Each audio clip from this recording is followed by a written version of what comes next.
미국이 평양에서 정상회담 준비를 위한 실무 협상을 이틀째 이어가고 있습니다. 해당 개최 도시가 알려지지 않은 가운데 북한 김정은 위원장이 하노이를 거쳐 다낭으로 이동할 가능성이 점쳐지고 있습니다. 국가보훈처가 20년 미만 복무한 군인은 국립묘지 안장 대상에서 제외하는 방안을 검토하는 것으로 알려져 논란입니다. 의열단장이었던 김원봉의 독립유공자 서훈을 권고해 논란인데 김원봉이 누구인지 따져봅니다. 비공개 촬영회에서 성추행을 당했다고 폭로한 유튜버 양혜원 씨가 악성 댓글을 단 100여 명을 무더기로 고소했습니다. 천안의 다세대 주택에서 불이 나 일가족 3명이 숨지고 1명이 다쳤습니다. 화재 현장에서 인화물질이 담긴 병이 발견돼 방화 가능성이 제기됩니다. 윤한덕 중앙응급의료센터장이 설 연휴 근무 도중에 심정지로 숨졌습니다. 응급의료에 헌신한 윤한덕 센터장에 대한 추모가 이어지고 있습니다. 군 잔병들의 평일 외출이 허용되면서 군부대 주변 지역은 군인 모시기 경쟁에 나섰습니다. 연천군은 낡은 컴퓨터를 최신형으로 바꿔 PC방으로 활용할 계획입니다. 군기강 해이 우려도 나옵니다.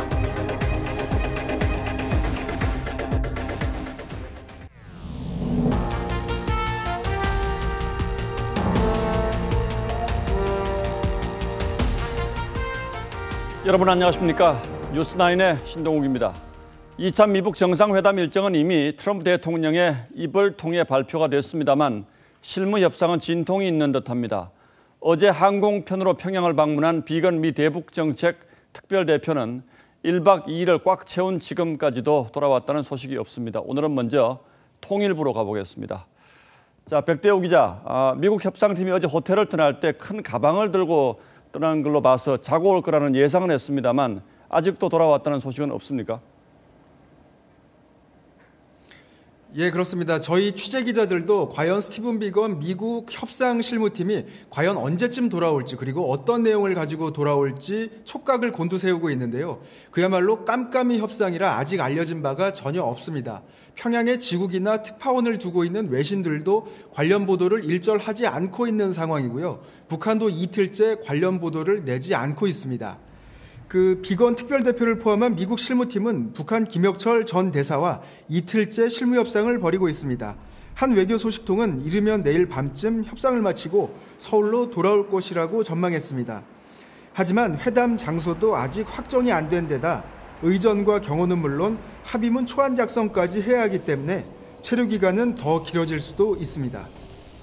회담 일정은 이미 기정사실이 됐기 때문에 회담 방식이나 의전 문제도 논의가 됐겠습니다만 역시 핵심적인 내용은 미국과 북한이 무엇을 주고 또 무엇을 받을 것인가 이거겠죠? 예, 맞습니다. 그렇습니다. 말씀하신 대로인데요. 핵심은 북한의 비핵화와 그에 따른 미국의 상응 조치입니다. 북한 비핵화 조치의 최대 쟁점은 영변 핵시설, 동창리 미사일 기지의 폐기 시점 그리고 폐기 방식입니다. 앞서 비건 특별대표는 지난주 한 강연에서 미국이 북한의 대량 살상 무기와 미사일 프로그램 전체 범위를 완전히 파악할 수 있어야 한다고 했습니다. 반면 북측에선 줄기차게 대북 제재 완화를 요구했습니다. 일각에선 북측이 개성공단, 금강산 관광 허용까지 거론했을 것이란 예측도 나옵니다. 하지만 대북 제재가 한 번에 무력화될 수 있다는 점에서 미국이 신중에 신중을 거듭하고 있기 때문에 협상이 장기화되고 있다. 그런 견해도 있습니다. 지금까지 통일부에서 TV조선 백대우입니다.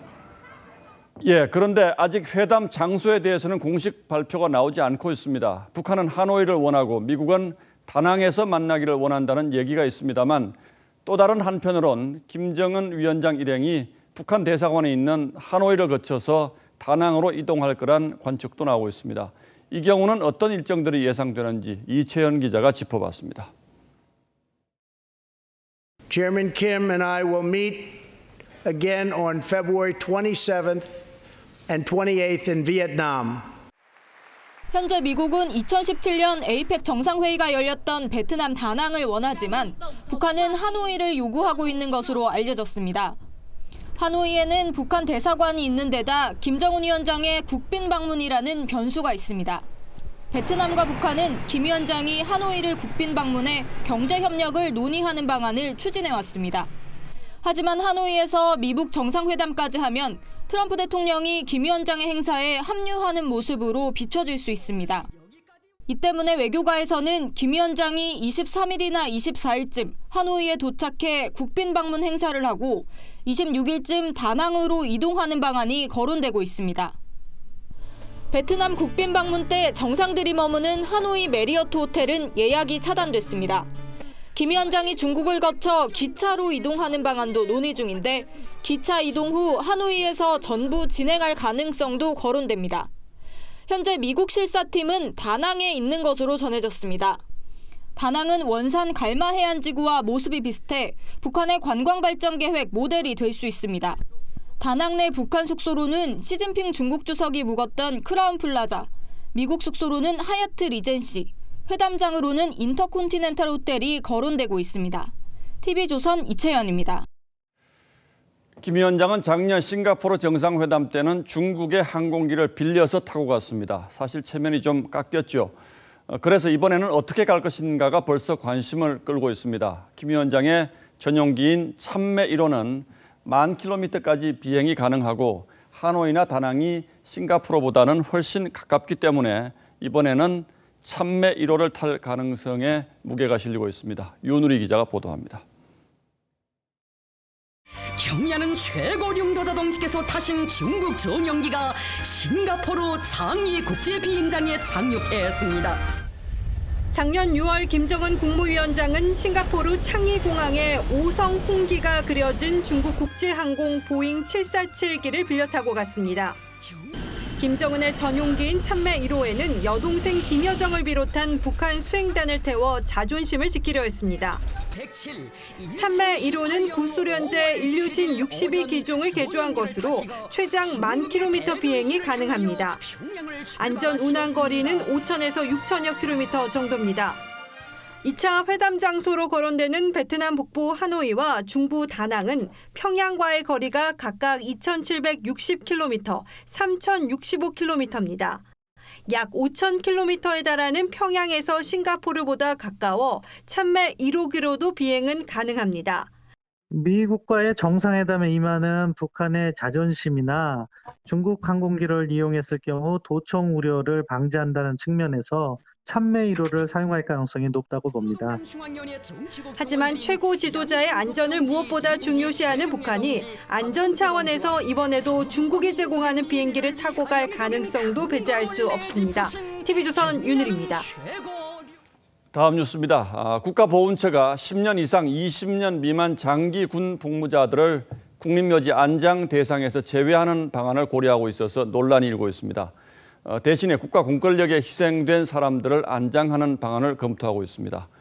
당장 제향군인회가 발끈하고 나섰고 야당도 국립묘지 안장 자격이 정권과 이념에 따라 재단될 수 있다며 반발하고 나섰습니다. 엄성석 기자가 보도합니다. 국가보훈처 자문기구인 국민중심보훈혁신위의 의결 권고안입니다. 10년 이상 20년 미만 장기 군 복무자들을 국립묘지 안장 대상에서 제외하자고 했습니다. 대신 4.19와 5.18 외에 다른 민주화운동 관련자와 공권력에 의한 집단 희생자 안장을 요구했습니다. 보훈처는 공감대가 필요하다며 신중을 기했습니다. 안장 대상자를 제한하는 것은 국방부 등 관계부처 협의와 국민적 공감대 형성이 필요한 사안입니다. 제향군인회는 목숨 걸고 헌신하고 있는 국군 장병들의 사기를 떨어뜨리는 것이라며 강력히 반대한다고 했습니다. 야당은 군인도 못 가는 국립묘지에 촛불 집회 참여자를 안장하려는 것이냐며 우려했습니다. 특정 이념에 따라 논란이 있는 사건과 인물을 멋대로 보훈 대상에 참여하는 것은 국민의 뜻에도 맞지 않고 불필요한 논란을 확산시킬 수 있다는 점을. 각종 논란에도 보훈처는 혁신위 권고에 따라 내년 개정을 목표로 국립묘지 안장 자격 등에 대한 연구 용역을 할 예정입니다. TV조선 엄성섭입니다. 보훈혁신위원회는 북한 정권 수립에 기여한 김원봉도 이번 3.1절에 독립유공자로 포상할 것을 권고했습니다. 일단 보훈처는 전혀 검토하지 않고 있다며 선을 그었습니다. 김원봉은 어떤 인물인지 박지호 기자가 취재했습니다. 보훈혁신위원회는 독립유공자 범위 확대와 심사 개선을 권고하면서 의열단장 김원봉조차 독립유공자로 대우하지 못하는 것이 대한민국 보훈의 현실이라고 지적했습니다. 3.1운동 100주년을 맞아 김원봉 등 독립유공자로 평가돼야 할 독립운동가들에게 적정 서훈을 권했습니다. 김원봉은 일제강점기 당시 의열단 조직을 주도하고 군사조직인 조선의용대, 임정 군무부장 등 주로 항일무장투쟁의 선봉에 섰습니다. 광복 후 1948년 평양에서 열린 남북협상에 참여했다 북한에 남았습니다. 48년 9월 북한 정권이 출범할 때 국가검열상이 됐고 북한 노동상과 최고인민회의 대의원을 역임했습니다. 북한 정권 출범에 관여했고 우리의 장관과 국회의원에 해당하는 직책을 수행한 겁니다. 결국은 대한민국이 국가가 건립된 이후에 우리나라 대한민국의 해악을 가한 일을 해왔습니다. 북한의 2인자로서. 보훈처는 김원봉에 대해 3.1절 서훈을 검토하지 않았고 서훈 대상자 333명은 이미 확정된 상태라고 했습니다. 다만 이번 3.1절 계기 독립유공자 포상에는 사회주의 활동 경력자 5명이 포함될 것으로 전해졌습니다. TV조선 박조입니다. 예, 그렇다면 이런 방안을 추진하는 국민중심보훈혁신위는 어떤 곳이며 또 어떤 인물들로 구성이 되어 있는지 따져보도록 하겠습니다. 자, 강동훈 기자. 예. 먼저 보훈혁신위, 이건 어떤 조직입니까? 그러니까 한마디로 지난 정부의 보훈 정책 중에요. 위법과 부당행위를 찾아내서 개선하는 조직입니다. 지난해 5월 이 문재인 정부 출범과 동시에 만들어졌고요. 대표적으로 5.18 광주 민주화운동 기념식에서의 임을 위한 행진곡 제창을 뺐던 것과 이 보훈 단체들의 관제 데모 그리고 수익 사업 논란 등을 조사했었습니다. 예, 결국 지난 보수 정권에서 있었던 일, 또 인물들을 타겟으로 한 조직이라고 할 수 있겠는데 예. 그럼 어떤 사람들이 위원으로 참여하고 있습니까? 그러니까 혁신위는 위원장 1명과 이 12명의 민간 전문가로 구성되어 있는데요. 자, 이력상으로만 보면 이 대부분 진보 성향 인사거나 이 현 정부와 코드가 맞는 인사들로 보입니다. 예. 대표적으로 이 지은희 혁신위원장은 이 노무현 정부 때 여성부 장관을 맡았었고요. 그리고 간사인 김은경 위원은 이 지난 대선 때 문재인 후보를 지지했던 젊은 여군 포럼에 참여했었습니다. 나머지 위원들 역시 이 민변과 참여연대 등 진보 성향의 시민단체 소속이거나 이 진보 계열 신문사 출신 그리고 지난 대선에서 문재인 후보 지지 활동을 했던 인물들입니다. 그렇군요. 지금 국립묘지 안장 문제가 논란이 되고 있는 것 같은데 예. 현재 이 국립묘지에 안장되는 분들은 어떤 분들입니까? 그러니까 현행법을 보면요. 일반인도 포함이 됩니다. 이 국가나 사회에 현저하게 공헌한 사람이어야 한다는 조건이 붙어 있긴 한데요. 이 혁신위의 방안대로라면 국가에 대한 공헌이 없어도 이 공권력 희생자가 국립묘지에 묻힐 수 있어서 이 안장 대상자가 과도하게 확장되는 측면이 있다는 비판이 나오고 있습니다. 예, 물론 일반인도 국립묘지 안장은 될 수 있지만 예. 그래서 엄격한 자격 조건을 두고 있군요. 예. 외국은 어떻습니까? 네, 국립묘지를 가장 많이 운영하고 있는 게 바로 미국입니다. 그중에서도 가장 유명한 알링턴 국립묘지에는 이 남북전쟁과 6.25 전쟁 등 이 미국이 겪었던 전쟁의 전사자들이 주로 안장돼 있습니다. 나머지 미국 국립묘지에는 군인 외에 일반인들도 덜어 안장되는 경우가 있는데요. 테러 희생자이거나 우주비행사, 또 남북극 탐험가 등 미국을 위해서 희생한 사람들이 대상입니다. 또 중국의 국립묘지인 이 팔보산 혁명공묘에는 군인 그리고 애국 민주인사, 과학문화 예술가, 고급 기술자, 체육인 대부분 공산당에 큰 기여를 한 인물들이 묻혀 있습니다. 예, 국가보훈 대상자가 정권의 입맛에 따라서 결정이 되면 다음 정권에서 또 문제가 될 수 있기 때문에 아주 신중하게 결정을 했으면 좋겠습니다. 예, 강동훈 기자 잘 들었습니다.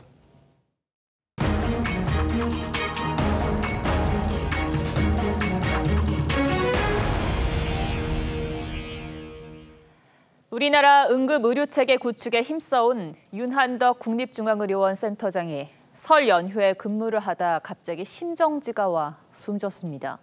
명절에도 응급 환자를 위해 병원을 지키다 목숨을 잃은 윤 센터장에 대한 추모가 이어지고 있습니다. 성민혁 기자입니다.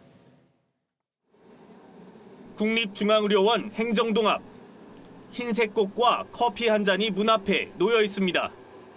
고 윤한덕 중앙응급의료센터장을 추모하는 누군가가 놓고 간 겁니다. 윤 센터장은 설 연휴인 지난 4일 오후 6시쯤 이곳 사무실에서 심정지 상태로 발견됐습니다.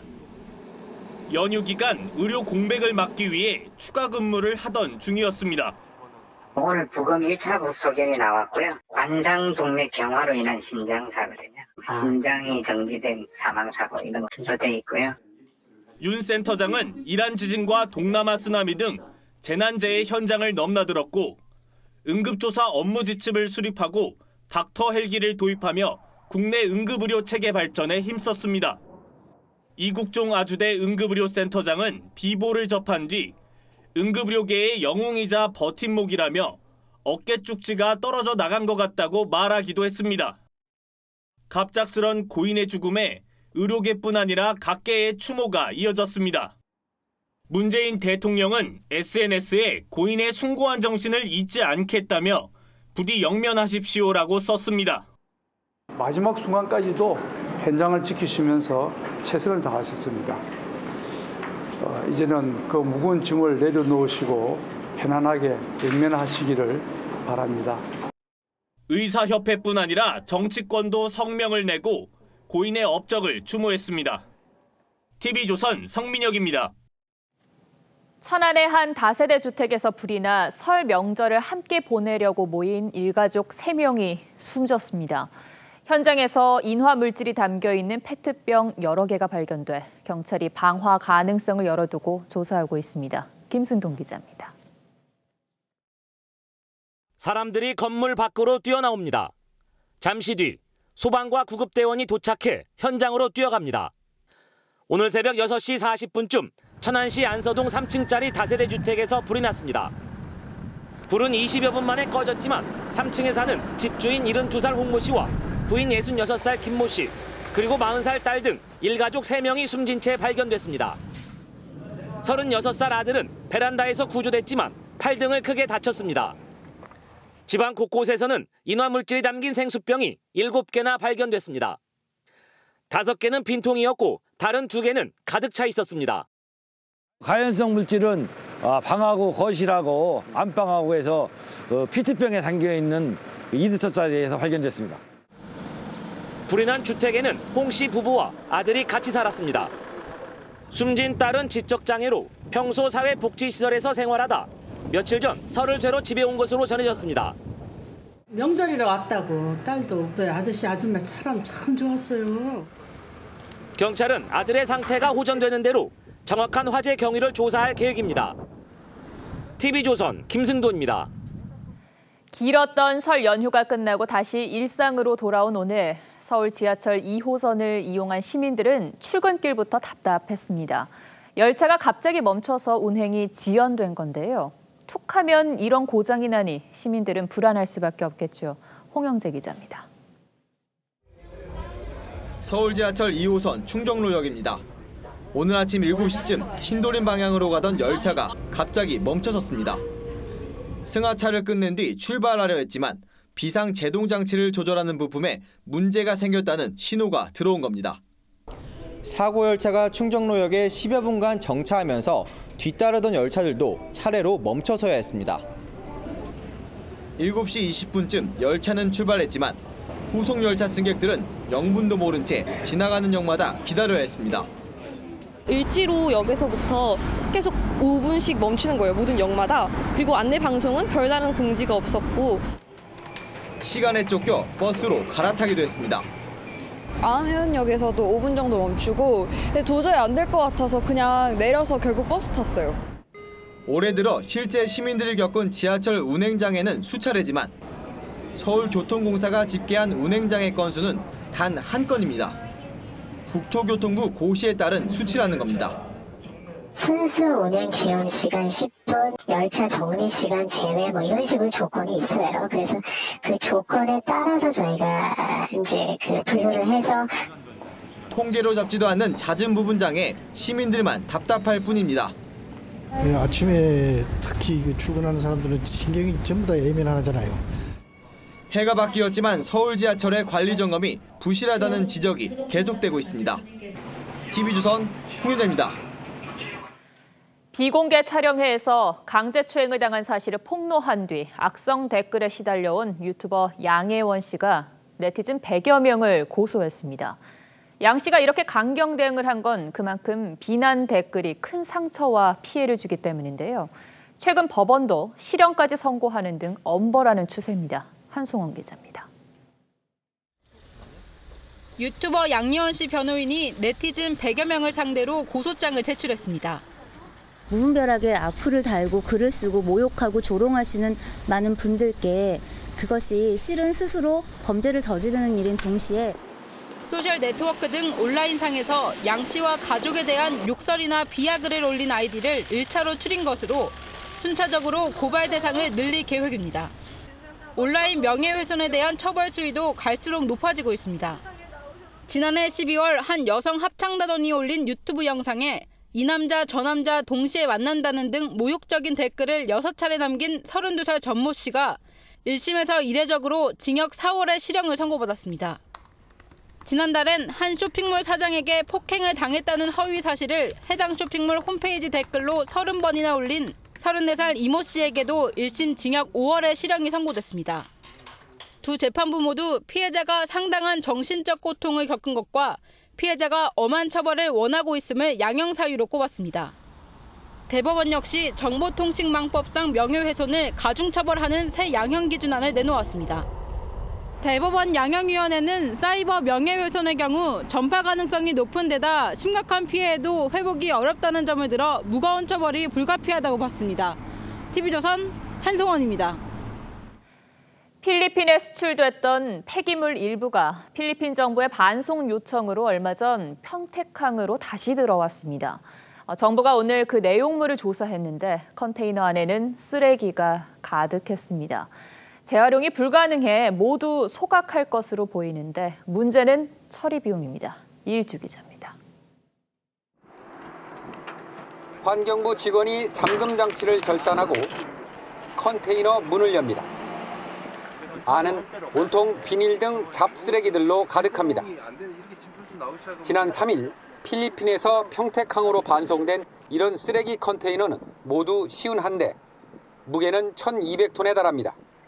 매립이 어려운 비닐 때문에 전량 소각 처리될 가능성이 높습니다.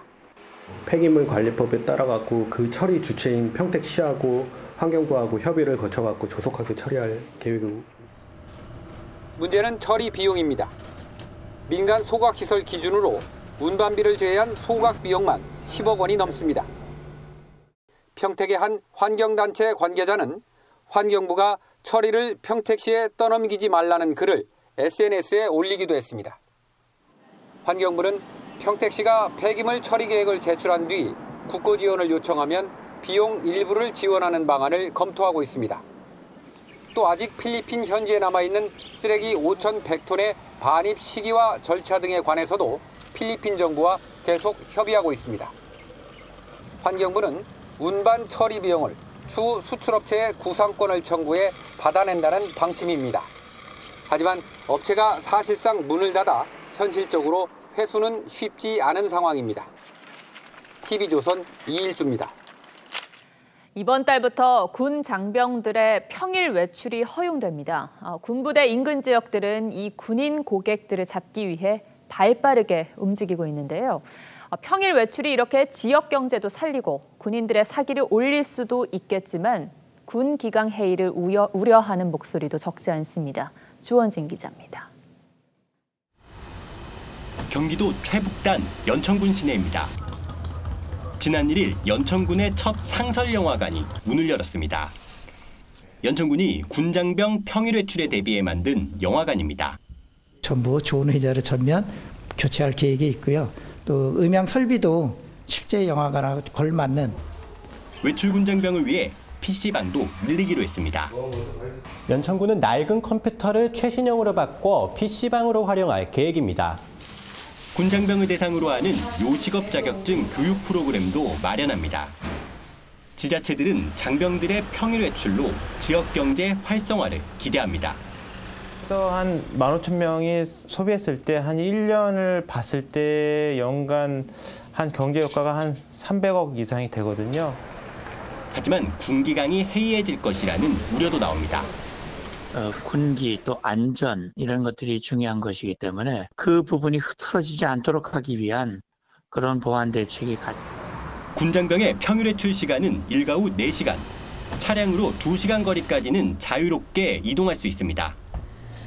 군 당국은 2달 동안 시범 운영을 거쳐 4월부터 모든 부대로 확대할 계획입니다. TV조선 주원진입니다. 문재인 대통령이 혁신 벤처기업인 7명을 청와대로 초청했습니다. 혁신 성장에 대한 지원을 약속하고 아이디어를 구하겠다는 취지였는데 참석 기업인들의 발언이 의미심장합니다. 정부의 지원이 오히려 시장 경제를 왜곡시키고 있다. 규제로 인한 국가의 불확실성을 바로잡아 달라고 했습니다. 대통령은 반기업 정서는 조만간 해소될 것이라고 했습니다. 최지원 기자가 보도합니다. 이혜진 네이버 GIO와 김택진 NC소프트 대표, 김범석 쿠팡 대표 등 혁신 벤처기업 대표 7명이 청와대를 찾았습니다. 노영민 비서실장, 김수현 정책실장 등과 명함을 주고받으며 인사를 나눕니다. 문재인 대통령은 정부의 주된 성장 동력이 혁신 성장이라며 경제 정책들이 성과를 내고 있다고 했습니다.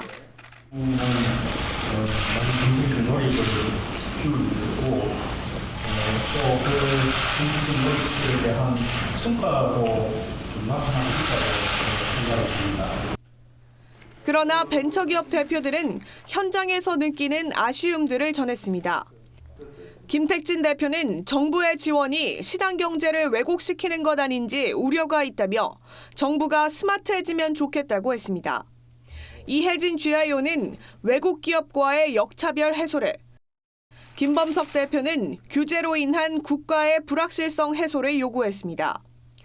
주 52시간 정책이 성장 기업의 규제가 된다는 불만도 나왔습니다. 문 대통령은 규제 샌드박스를 통해 실적들이 나오면 국민들도 규제 유무 차이를 눈으로 확인할 수 있을 것이라고 했습니다. 반기업 정서와 국가 불확실성에 대한 우려에 대해선 빠른 시간 내 해소되리라 본다며 자신 있는 기업 활동을 주문했습니다. TV조선 최지원입니다. 자유한국당 대표 경선과 맞물려 박근혜 전 대통령 문제가 다시 수면 위로 떠올랐는데 오세훈 전 서울시장은 출마를 공식 선언하면서 박근혜 전 대통령을 넘어서자고 했습니다. 더 이상 탄핵을 부정하지 말자는 뜻입니다. 홍준표 전 대표는 박 전 대통령 석방을 거듭 주장했고 황교안 전 총리는 호남을 찾았습니다. 보도에 김복은 기자입니다. 오세훈 전 서울시장의 출마 선언 일성은 박근혜를 넘어서자였습니다. 약점으로 지적된 탄핵 열풍 속 탈당 전력에 대해 정면 돌파를 선택한 겁니다. 국민적 심판이었던 탄핵, 더는 부정하지 맙시다. 대통령으로서 박근혜는 국민들과 당원들의 바람에 큰 실망을 안겨드린 게 사실입니다. 무상급식 문제에 시장직을 걸었던 점은 거듭 사과했습니다. 황교안 전 국무총리에 대해선 탄핵 책임에 자유로울 수 없고 검증되지 않았다고 견제했습니다. 당권 도전 후 처음으로 호남을 찾은 황 전 총리는 문재인 정부 비판에 힘을 쏟았습니다. 나라 상황이 총체적 난국이라고 제가 표현을 하고 있습니다마는 정말 그렇습니다. 우리가 만든 나라입니다. 망가지는 것을 우리가 그냥 볼 수가 없습니다. 홍준표 전 대표는 자신의 유튜브 채널 영상을 새로 올리고 문 대통령 딸 다혜 씨 관련 의혹을 제기했습니다. 청와대가 스스로 간략한 사실관계만이라도 국민 앞에 알렸어야 됩니다. 그런데 그 사실관계 알리지 않고 지금까지 침묵으로 일관을 하고 있습니다. 자유한국당은 내일 긴급 비상대책위원회를 열고 2차 미북 정상회담과 일정이 겹치는 전당대회 날짜 변경 여부를 결정합니다. TV조선 김보건입니다. 박근혜 전 대통령 구속 이후 유일하게 접견을 하면서 독대를 했던 유영하 변호사가 오늘 TV조선에 출연해서 박 전 대통령의 근황을 전했습니다. 박 전 대통령이 허락을 해서 TV 출연했다고 했는데 박 전 대통령은 건강이 좋지 않은 상황에서도 북한 핵 문제와 경제를 걱정하고 있다고 전했습니다. 자유한국당의 전당대회에 대해서는 말을 아꼈다고 합니다. 이미지 기자가 보도합니다. 유영하 변호사는 설 연휴 전인 2월 1일에 박근혜 전 대통령을 접견했다고 했습니다. 대통령께서 위독하시다, 몸무게가 39kg 빠졌다 이런 얘기가 있었는데 그건 좀 사실과 다르고요. 예. 근데 건강이 좋은 편은 아니십니다. TV와 신문은 보지 않지만 편지 등을 통해 뉴스를 파악하고 있다고 했습니다. 특히 북한 핵과 경제 문제에 대해 걱정하고 있다고 했습니다. 북한 핵이나 이런 경제 문제에 대해서 걱정스러운 말씀을 하셨습니다. 태극기 집회에 대해선 박 전 대통령의 직접적인 언급은 없었지만 감사함과 안쓰러움을 갖고 있는 것으로 이해한다고 했습니다. 일부 친박 의원들이 신당 창당을 하자는 의사를 전해온 것을 전달했다고도 했습니다.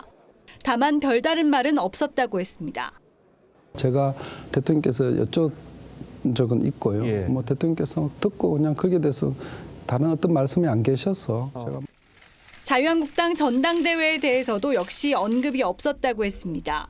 황교안 전 총리가 과거 몇 차례 접견을 요청했지만 박 전 대통령이 거절했다고 했고 지만 씨 부부는 수감 초기 접견 신청을 했지만 이후 접견 신청이 없는 것으로 알고 있다고 했습니다.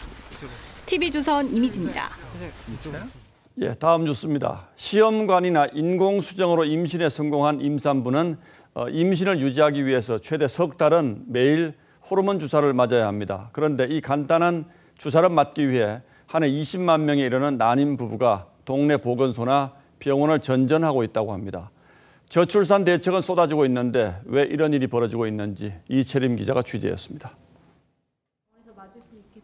임신 유지를 도와주는 프로게스테론 호르몬 주사. 시험관이나 인공수정 시술을 받은 임산부는 안정기에 접어들 때까지 최대 3개월 동안 매일 맞아야 합니다. 그런데 동네 보건소나 병원에서는 주사 놓기를 거부해 난임 부부들이 난임 시술을 받은 대형 병원까지 가야 하는 불편을 겪고 있습니다. 국가기관에서조차 이렇게 거절을 하면 더 이상 갈 데가 없는 거예요. 대학병원에서 처방받은 주사 의뢰서를 가지고 병원과 보건소를 방문했습니다. 병원에서는 난색을 표하고 진료하셔야 되셔가지고 보건소에서는 거부당합니다. 가까우신 병원이나 소아과 쪽으로 한번 문의를 해보세요. 2008년 권익위원회는 호르몬 주사를 보건소에서 놓을 수 있게 하라고 보건당국에 권고했지만 의료 분쟁을 우려해 여전히 거부하고 있습니다. 약체 여러 가지 이제 이동 과정상에서의 어떤 문제 발생이나 이런 부분들을 고려해봤을 때는 어렵게 병원을 찾아도 비급여이다 보니 수천 원에서 5만 원까지 부르는 게 값입니다. 난임 지원을 늘리겠다면서도 정작 필요한 지원은 외면하는 보건당국. 이로 인해 한 해 약 20만 명의 난임 부부가 호르몬 주사 투약에 불편을 겪고 있습니다. TV조선 이채림입니다. 예, 시급히 대책이 마련돼야 할 것 같습니다.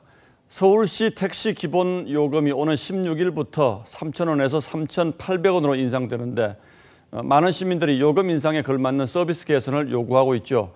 서울시가 이런 요구에 부응하기 위해서 승차 거부가 불가능한 택시 그리고 여성 전용 택시도 선보이기로 했습니다. 보도에 장영욱 기자입니다. 금요일 밤 서울 홍대 앞. 아무리 손을 흔들어도 택시들은 그냥 지나칩니다. 승차 거부 단속에 걸려도 다른 곳에서 호출을 받았다며 발뺌하기 일쑤입니다. 무슨 콜을 받으셨다 그래? 서울시는 승차 거부를 막기 위해 강제 배차 시스템을 도입한 새로운 택시 사업자를 허가했습니다. 새 사업자는 택시 4천여 대를 운행하는데 승객이 스마트폰 앱으로 호출하면 가까운 택시를 강제 배차합니다.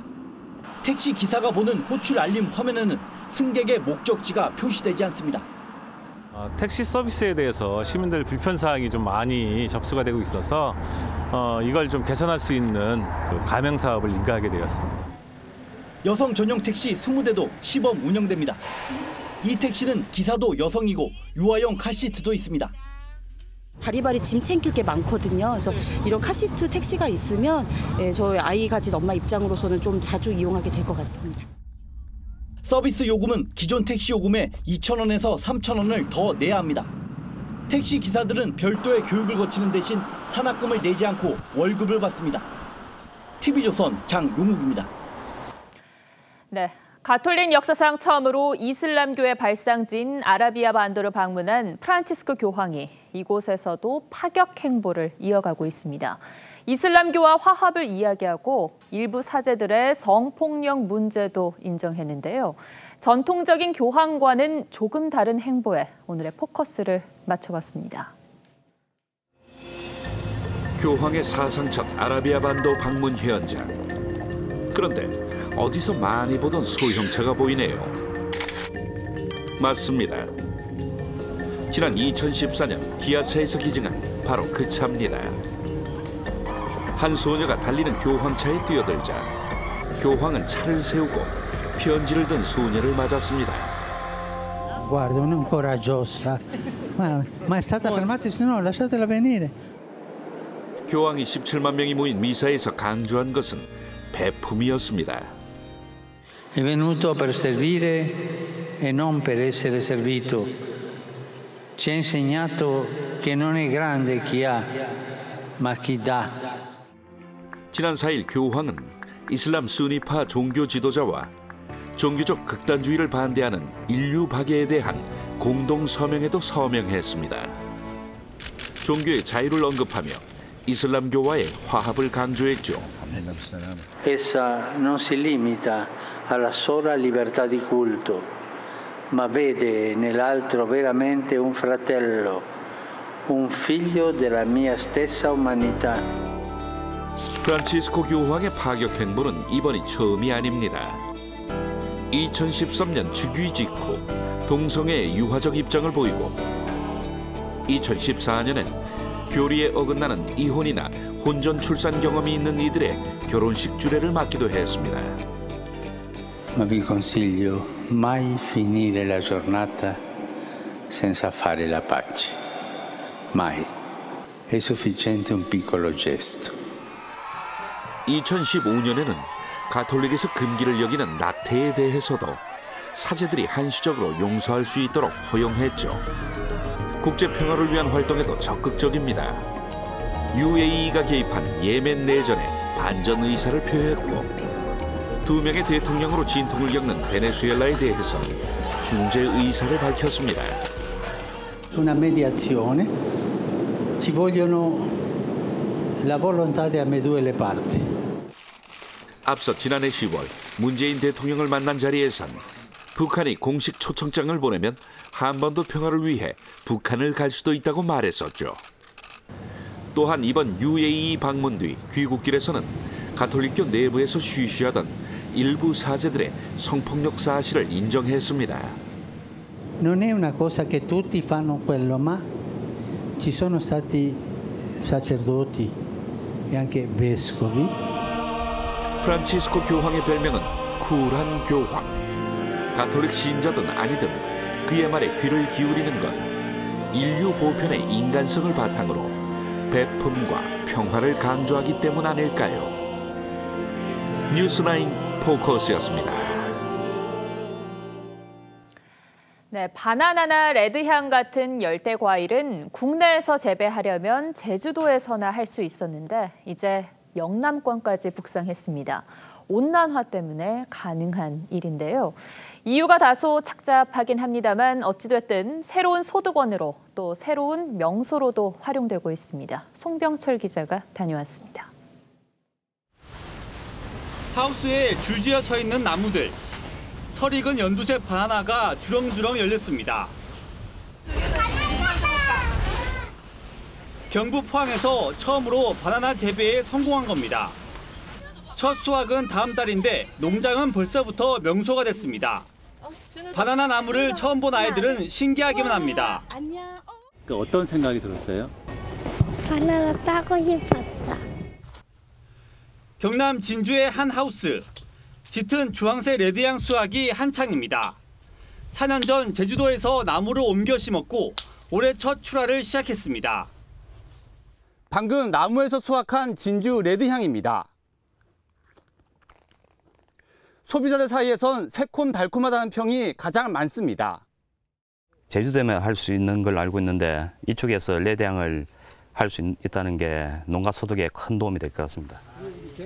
온난화 영향으로 열대 과일은 경남, 경북 등으로 재배 면적을 넓히고 있습니다. 망고 재배 면적은 최근 5년 새 1.4배, 바나나는 1.5배, 패션프루트는 180배까지 늘었습니다. 다른 열대 과일도 시범 재배를 앞두고 있습니다. 구아바, 올리브 등 이 지역에 적합한 작물을 좀 개발해가지고 농가 소득원으로서 계속 발전시킬 수 있도록. 지구온난화가 한반도 과일 지도를 바꾸고 있습니다. TV조선 송병철입니다. 한국으로 유학을 와 바둑을 배운 일본의 10살 소녀가 일본 바둑 최연소 입단을 확정지어 일본 열도를 놀라게 했습니다. 앞길이 무궁무진한 이 소녀의 목표는 뭔지 박상준 기자가 만나봤습니다. 회색이 짙어지면서 조금씩 울먹이기 시작하더니 이내 닭똥 같은 눈물을 쏟아냅니다. 강한 승부욕 탓에 터졌던 울음을 참지 못했던 일본의 소녀 바둑 기사 나카무라 스미레는 이 영상으로 유명세를 치렀습니다.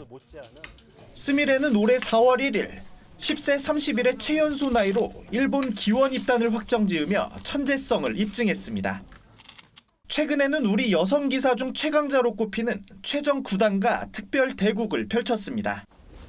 바둑인 부모 사이에서 태어난 스미레는 3살 때부터 바둑을 시작했고 2017년 한국으로 바둑 유학을 왔습니다. 2년간 한국 바둑을 통해 급성장한 스미레는 최연소 입단의 꿈을 이뤘습니다. 韓国に来たらもっといっぱいいるんで同世代で同じぐらいの人がそういうのがライバルがいっぱいいるのも理由ですね。 조치훈, 조훈영 구단 등이 일본의 선진 바둑을 배우기 위해 유학했던 1960년대와 완전히 달라진 풍경입니다. 귀여운 외모와 달리 전투 바둑을 즐긴다는 스미레의 우상은 한국 최강자 박정환 구단입니다. 박정환 선수 좋았죠. 한국 바둑으로 무장한 스미레, 일본을 뛰어넘어 세계 최고를 꿈꾸고 있습니다. TV조선 박상준입니다. 조선미디어그룹이 창립 100주년을 앞두고 청년미래탐험대 100 프로젝트를 진행하고 있습니다. 20대 청년 100명을 선정해서 세계 각지로 파견해 대한민국과 세계의 미래를 모색하는 건데요. 뜨거운 열정 속에 선발대가 확정됐습니다. 윤수영 기자입니다. 대한민국의 미래를 짊어질 청년들. 이들이 생각하는 미래는 어떨까? 앞으로 잘 살 수 있고 행복하게 살 수 있는 대한민국. 창립 100주년을 맞아 조선미디어그룹은 20대 청년 100명을 세계 각지로 보내는 청년 미래탐험 100 프로젝트를 진행합니다. 선발된 청년들은 본인이 선정한 해외 국가들을 직접 체험하며 청년의 시각에서 바라본 대한민국과 세계의 미래를 담습니다. 비행기부터 숙소, 그다음에 거기서 활동하는 비용까지 모두 다 지원을 해드리고요. 공고를 통해 지원자를 모집했고 약 500명이 지원했습니다. 조선일보와 TV조선 기자들의 심사를 거쳐 50명의 1차 선발대가 확정됐습니다. 첨단 산업과 주거문화, 새로운 복지 시스템에서 자연환경 연구까지 다양한 주제들이 쏟아졌습니다. 기기교험이라는 주제에 대해서 쓰기로 했는데 계약들이 2년이라든가 연 단위가 아니라 일 단위나 아니면 주 단위로 바뀌는 1차 선발대는 이르면 이달 중순부터 세계 각지로 나가 취재를 시작합니다. 또 올해 상반기 안에 2차 탐험대 50명을 추가로 선정해 탐험 활동을 이어가도록 합니다. TV조선 윤수영입니다.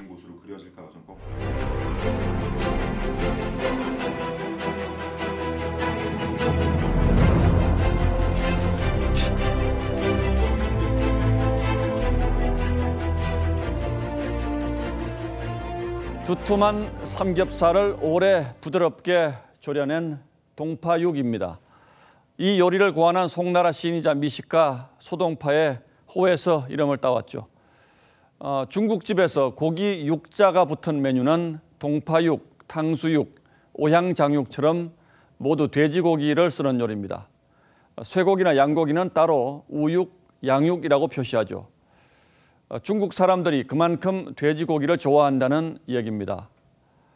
중국은 세계 돼지의 절반을 먹어치웁니다. 6억 마리를 키우고도 모자라서 한 해 160만 톤을 수입합니다.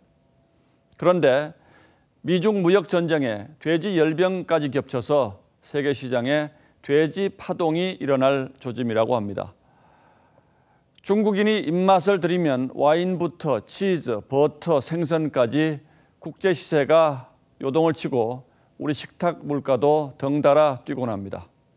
그렇게 중국 곁에 사는 죄로 당하는 일이 많습니다만 뭐니 해도 가장 끔찍한 재앙은 미세먼지입니다.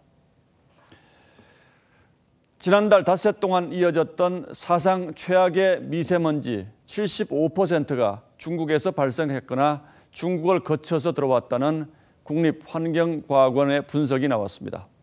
마지막 날에는 82%까지 치솟았다고 합니다. 사실 새롭지도 놀랍지도 않은 소식이죠. 이미 2007년 한 해에만 중국발 초미세먼지 때문에 한국과 일본에서 3만 명이 일찍 목숨을 잃었다는 연구 결과가 본의 있는 국제학술지에 실린 바도 있습니다. 중국 칭화대와 베이징대가 참여한 연구였죠.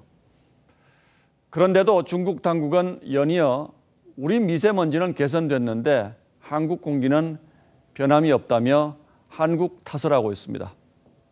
하지만 우리 정부의 대응은 동의하지 않는다는 환경부 장관의 한마디가 거의 전부입니다. 큰 나라 곁에 살면서 할 말도 제대로 못하고 눈치를 살피는 현상을 핀란드화라고 합니다만 국민 건강과 생명에 직결된 문제마저 그러는 건 아니라고 믿고 싶습니다. 얼마 전 환경부가 업무평가에서 최하위 등급을 받은 뒤에 장관은 미세먼지 담당 국장에게 자리를 걸라고 말했다고 밝혔습니다. 담당 국장의 자리가 아니라 장관의 자리를 걸어도 부족할 판인데 주무장관의 각오가 어떤 수준인지 엿보이는 장면이었습니다. 2월 7일 앵커의 시선은 미세먼지의 핀란드화였습니다.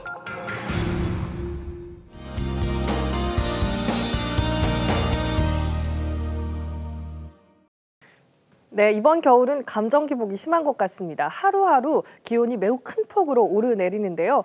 내일은 오늘 아침 기온보다 5도에서 또 10도 이상 크게 떨어져 한파특보가 내려졌습니다. 중부지방은 영하 10도 이하로 내려가 매우 추운데요. 옷차림 아주 든든하게 하셔야겠습니다. 내일 아침 최저 기온 서울 영하 10도, 춘천이 영하 11도, 대구, 광주 영하 7도까지 떨어지겠는데요. 이 찬바람 때문에 체감 기온은 더 낮겠습니다. 낮 최고 기온은 서울 영하 1도, 전주 2도, 여수 5도에 머물겠습니다. 또 강풍이 불고 있습니다. 여기에 대기도 매우 건조한데요. 이런 날에는 작은 불도 아주 크게 번지기가 쉽습니다. 여러 가지 화재 사고, 또 산불, 각별히 주의하셔야겠습니다. 내일도 하늘 모습은 전국이 맑겠습니다. 찬바람이 강하게 부는 덕분에 미세먼지는 좀 잠잠한데요. 내일 전국이 보통 수준 예상되고 있습니다. 이번 강추위는 주말까지도 계속될 것으로 보이고요. 당분간 건조한 날씨 계속됩니다. 또 다음 주에는 기온이 크게 오를 것으로 전망됩니다. 날씨였습니다. 한국을 대표하는 혁신 기업가들이 오늘 문재인 대통령을 만나서 기업하기 어려운 환경에 대한 솔직한 얘기들을 쏟아냈다고 합니다. 대통령과 기업인들이 이런 대화를 주고받을 수 있다는 것 자체가 예전과는 많이 달라진 분위기면은 분명합니다만 이런 자리가 그저 소통을 위한 소통에 그치지 않도록 하는 것이 더 중요한 일일 겁니다. 네, 뉴스9 여기서 마칩니다. 고맙습니다.